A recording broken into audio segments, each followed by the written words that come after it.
You're watching the Sega Driven YouTube channel, and it's back to our Sonic Hacking Contest 2023 coverage. In this video we're taking a look at Sonic the Hedgehog Save the Moon, developed by Supersonic 321.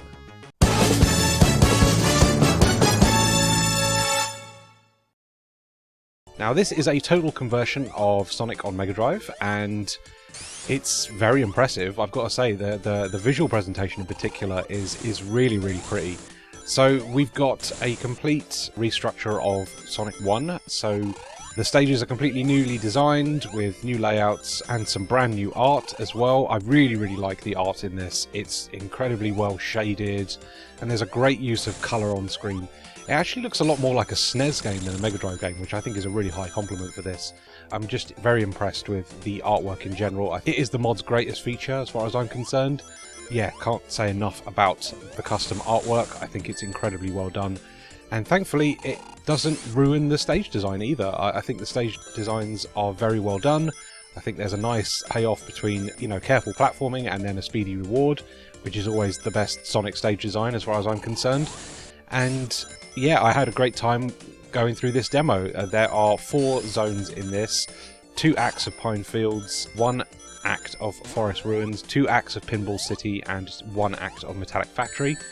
I'd say the weakest zone is probably Pinball City, which relies a little too heavily on Spring Yard Zone for its artwork, but that's not to say it wasn't an enjoyable stage. And also the music chosen for that stage is from Streets of Rage, and for whatever reason one of the sound channels keeps cutting out as you collect rings. So I think it was the bass channel would cut out as you collect rings, which is a little bit disappointing because obviously if you're going to pick Streets of Rage songs you want to be able to hear them correctly, because they are some of the best songs on the Mega Drive. But yeah, that's my only real complaint there, to be honest with you, outside of the first boss.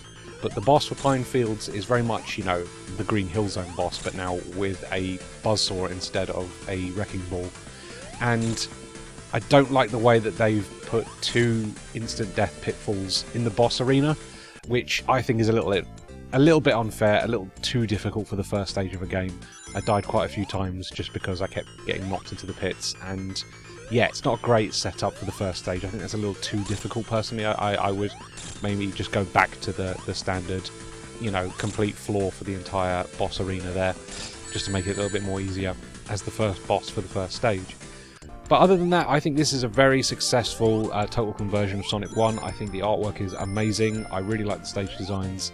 I'd like to see the development of this continued so that it's actually a completed ROM hack. I think this is a really successful first attempt. There's a lot to enjoy here already, even though it is a demo. I think you'll really enjoy the presentation of this ROM hack, so it comes highly recommended. I think this is one of the best ROM hacks I've seen for quite a while now, actually.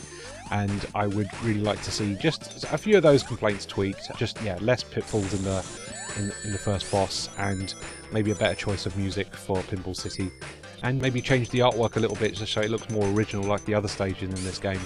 Yeah, it's a little bit too reliant on Spring Yard at the moment, but these are minor complaints because I think the overall package is a very, very impressive first showing for this ROM hack, and I would love to see more.